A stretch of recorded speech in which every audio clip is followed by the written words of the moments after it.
네, 안녕하십니까. 강원국입니다. 설날 잘 보내셨습니까? 혹시 걱정하시는 거 아니죠? 제가 떡국을 먹었나, 안 먹었나? 아이고, 해외에서 떡도 못 먹고 빌빌거리는 거 아니요? 하실 텐데, 저는 오늘 자그마치 떡국을 두 번이나 먹었습니다. 점심에는 한식당에 가가지고 보니까 떡국이 있길래 그걸 먹고요. 저녁에 와보니까 지금 부모님 와 계시는데 또 떡국을 해주시더라고요. 그래서 오늘 두 번이나 먹었습니다. 네. 일단 그랬고요. 자, 지난번 시간에 제가 그 주식의 필승법 2번과 3번을 알려드렸습니다. 2번은 손실을 무조건 적게 가져가야 된다 였고, 세 번째는 변동성이 작아야 손실도 작아진다라고 설명을 드렸습니다. 바로 이거 관련해 가지고 어떻게 손실과 변동성을 줄이나 고민을 해야 되는데, 그거와 관련한 최초의 논문이자 가장 위력적인 논문을 쓰신 분이 한 분 계십니다. 그분이 바로 해리 마코비츠라는 분인데, 이 양반이 1927년에 태어나가지고 25살 때 요 논문을 쓴 겁니다. 바로 이 포트폴리오 셀렉션 이런 논문을 썼는데요.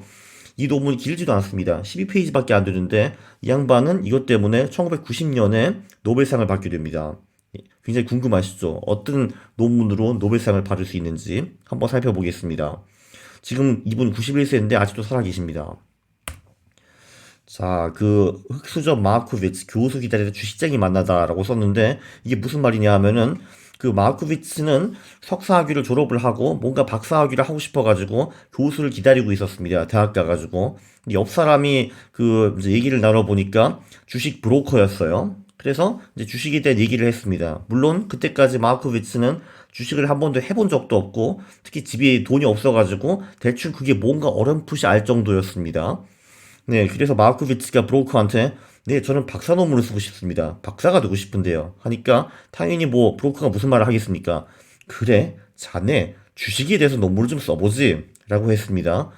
그 혹자는 이게 주식 브로커가 준 역대급 최고의 조언이라고 한 사람들도 있습니다. 보통 브로커가 시키는 대로 주식을 사고 팔면 무조건 망하잖아요. 그죠? 잘 알고 계시죠? 그래서 남이 추천하는 거 사지 마세요.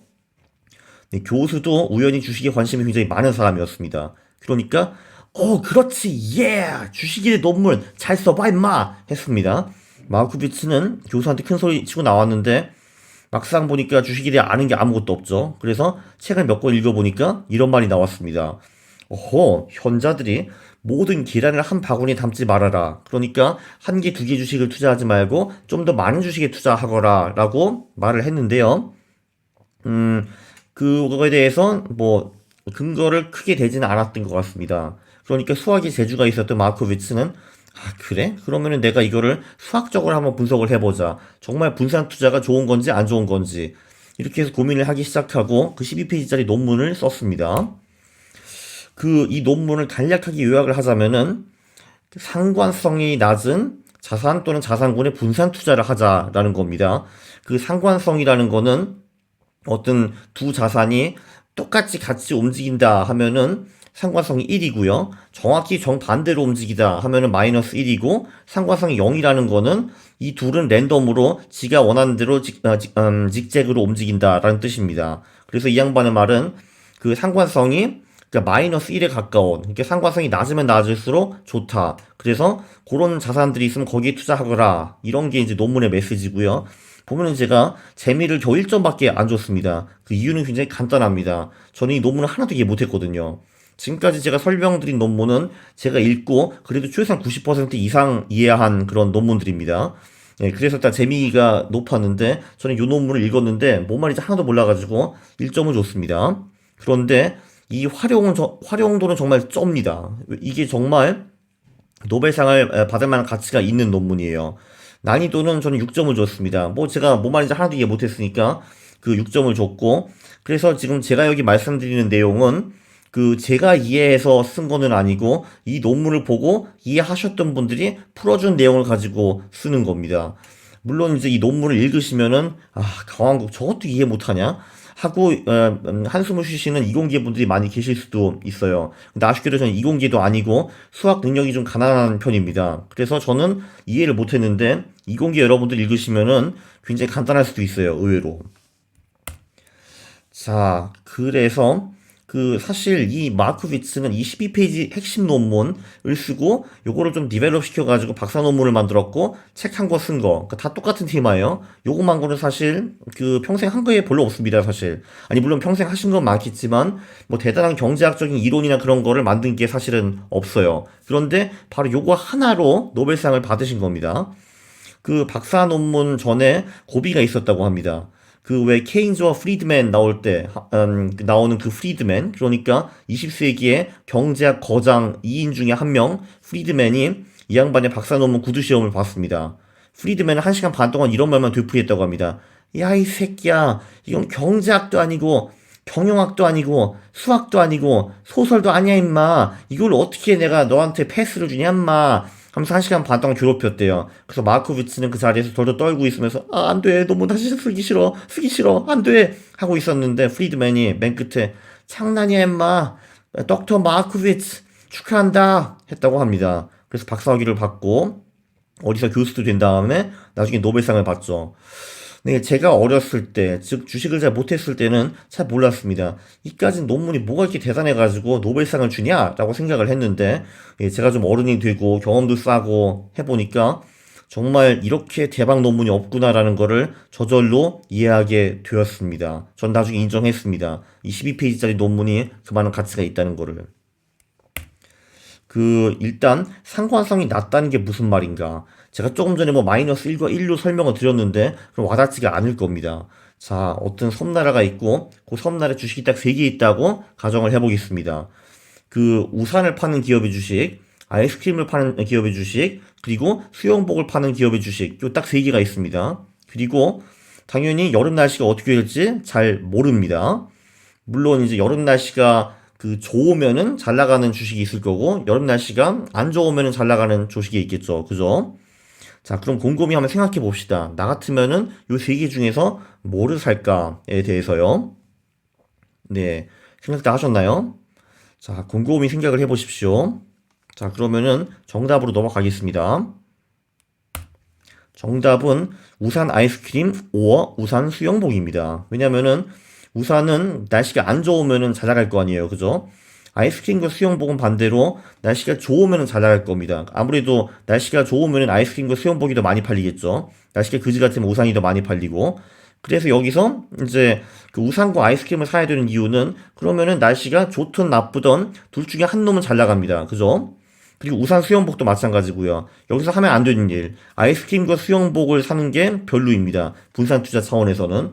왜냐면은 아이스크림과 수영복 주식은 상관성이 매우 높을 겁니다. 왜냐면은 둘 다 날씨가 좋아야지 잘 나가는 주식들이니까요. 그래서 날씨가 좋으면은 저는 사실 많은 돈을 벌 수가 있는데 그 대신 날씨가 안 좋았다. 그러면 이제 폭락하는 거죠. 그죠? 그렇기 때문에 분산 투자 차원에서 변동성을 낮추기 위해서는 우산 주식과 아이스크림 또는 우산 주식과 수영복을 사는 것이 좋은 겁니다. 왜냐면 이렇게 되면은 상관성이 아마 마이너스일 거예요. 그래서 한쪽은 별일 없겠지만 한 놈이 잘 나가가지고 포트폴리오 전체는 망하지 않는다라고 보시면 되겠습니다.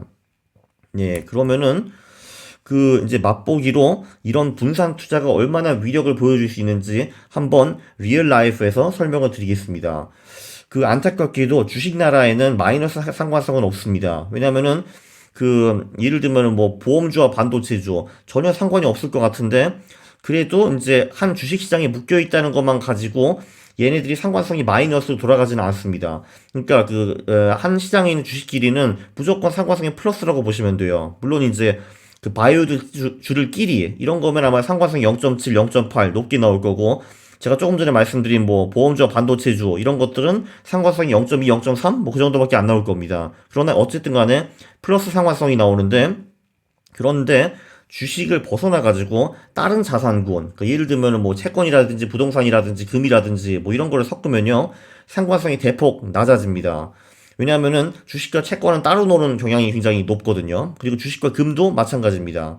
그리고 좋은 건 뭐냐 하면은 그러면 언젠가는 주식과 채권이 다 똑같이 막 가는 거 아니야? 상관성이 엄청 높아지는 거 아닐까?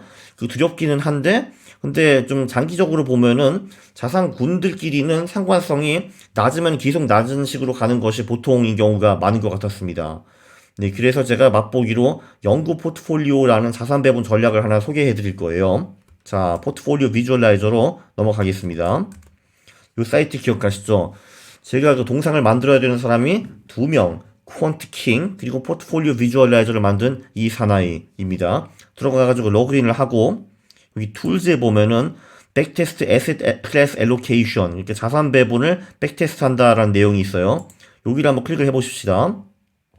자, 그러면은 자산 배분 중에서 이 포트폴리오 비주얼라이저가 이미 만들어 놓은 자산 배분 전략들이 몇 개가 있어요. 이 중에서 어떤 거를 보냐 하면은 해리 브라운 퍼머넌트 포트폴리오, 해리 브라운이라는 아저씨가 만든 영구 포트폴리오라는 걸 찾아봅니다. 이 양반 꽤 유명한 사람이에요. 이 양반 그 대통령 후보로 나간 적도 있습니다. 미국에서. 물론 깨졌지만. 자, 그러면은 요거를 한번 그냥 클릭을 해봅시다. 그러면은 1978년부터 40년 동안 뭔가 굉장히 쌈박하게 올라가는, 아주 매끄럽게 우상향하는 그런 그래프를 보실 수가 있죠. 그죠? 자, 이게 바로 무엇일까요? 이게 보면은 이 자산 배분을 어떻게 만들었나 여기 나옵니다. 자, 미국 주식 25%, 그리고 현금 25%, 그리고 미국 장기 채권 25%, 장기 국채 25%, 그리고 금의 25%를 투자한 그런 자산 배분 전략인데요. 이렇게 투자를 하고 40년 동안 가니까 아주 쌈박하게 올라가는 거를 볼 수가 있어요. 그죠? 여기 한번 보시면은 40년 동안에 만불이 25만 불이 되었고요.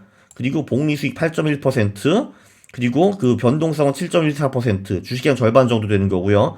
가장 많이 깨졌더니 5%를 잃었고, 가장 많이 깨진 순간에 겨우 13.5%밖에 안 잃었습니다. 굉장히 대단하죠. 그죠? 그리고 우리가 해야 되는 것은 무엇인가? 맨 처음에 바로 내 자산을 4등분 해가지고 미국 주식, 현금, 채권, 그리고 금에 투자를 한 다음에 1년에 한 번만 리밸런싱, 25% 비중을 1년에 한 번 와가지고 맞춰주면 되는 겁니다. 정말 게으르게, 간편하게 돈을 벌 수 있는 전략이죠. 자, 그런데, 야, 어떻게 하는데 MDD가 13.5%밖에 안 나오나 하고 신기하실 건데요. 자, 여기 이제 비밀이 나옵니다. 이 에셋을 클릭해 보세요. 그럼 이제 이런 걸 볼 수가 있습니다. 자, 미국 주식을 보면은 MDD가 50%예요. 그 말은 뭐냐 하면은 미국 주식도 최악의 상황 2008년에는 반토막 된 적이 있습니다. 그죠? 현금은 MDD가 당연히 0%죠. 현금은 작긴 하지만 늘 0 이상의 수익을 가져다 주니까요. 자, 미국 장기 국채도 최악의 순간에는 23% 깨진 적이 있습니다. 금 같은 경우는 40년 동안에 최악의 순간이 62% 깨진 순간도 있어요. 그죠? 아니, 도대체 그러면은 여기 이 자산 배분에 투입되는 자산들은 MDD가 뭐 50%, 60%까지 나오는데 어떻게 포트폴리오 전체는 MDD가 13%밖에 안 나오는 거지? 이건 말도 안 돼! 라고 생각을 하시는데 그게 이제 바로 밑에 보면 해결이 되는 겁니다. 여기 보면은 monthly correlation, 그러니까 이 자산군들별의 상관관계가 나옵니다. 자, 여기를 보시면요. 요게 상관관계죠. 그죠? 자, 보면은 금과 현금의 상관관계는 0.01, 거의 상관이 없다고 보시면 되고요. 그리고 미국 장기채와도 겨우 0.05, 그리고 금과도 0.04. 자, 그리고 심지어 금과 현금은 상관관계 마이너스 0.03입니다. 자, 이 상관관계를 이제 쭉 보시면은 한마디로 미국 주식과 현금과 미국 국채와 금은 완전히 따로 노는 자산이라고 보시면 되겠습니다. 이 네 놈은 완전히 따로 놀아요. 자, 이 말은 무엇이냐? 분명히 네 개 중에서 잘 안 되는 놈이 나올 겁니다. 어떨 때는 주식시장이 개박살 나겠죠. 그죠? 그런데 여기서 중요한 포인트는 주식시장이 개박살 나도 나머지 세 놈은 따로 놀기 때문에 이 놈들이 다 같이 꼬꾸라질 가능성은 별로 없다는 겁니다. 그래서 주식시장이 떨어져도 세 놈 중에 한두 놈은 잘 나가기도 하고, 잘 나가진 않아도 그래도 뭐 그냥 플러스 마이너스 0으로 가고, 이런 식으로 해가지고, 한 놈이 작살날 때 딴 놈들이 포트폴리오를 지켜주는 겁니다. 그렇기 때문에, 여기서 다시 한번 상관성이 적으면 어떤 위력이 발생하나를 볼 수 있었고, 이렇게 투자하면 MDD가 겨우 13%밖에 안 나왔다라고 보실 수가 있어요. 여기 드로우다운을 보시면 나옵니다. 진짜 2008년, 요때만 좀 아찔해가지고, 아주 매우 짧은 구간 동안 13% 떨어졌는데요. 그것도 한 1년 만에 다시 만회를 했습니다. 그리고 이 40년 동안에 10% 이상 깨진 경우가 딱 3번밖에 없었어요. 그죠? 2008년, 1980년, 1980년에 2번이었네. 1980년에 좀 유난히 안 좋았다가 2008년, 28년에 한번 좀 심하게 깨지고 근데 그거 말고는 40년 동안에 10% 이상 깨진 적이 한 번도 없어요. 되게 신기하지 않습니까? 그죠? 이게 바로 그 마르코비츠의 상관성이 작은 주식이나 자산군에 투자하라라는 것의 위력입니다. 제가 사실 이런 거를 시뮬레이션을 해보고 느낀 겁니다. 아, 마르코비츠 정말 노벨상을 받을 가치가 있구나. 이 사람 위대한 사람이었구나 하고 제가 리스펙을 갖게 되었습니다. 여러분도 마르코비츠한테 한번 그 박수를 보내주시죠. 짝, 짝, 짝, 짝. 자, 물론 이 연구 포트폴리오 되게 쌈박하게 보이는데 물론 이게 최선의 자산 배분 전략은 아닙니다. 이거보다도 더 잘할 수 있어요. 네, 이런 거는 제가 뭐 다음 시간, 다다음 시간 뭐 이렇게 소개해 드리도록 하겠습니다. 감사합니다.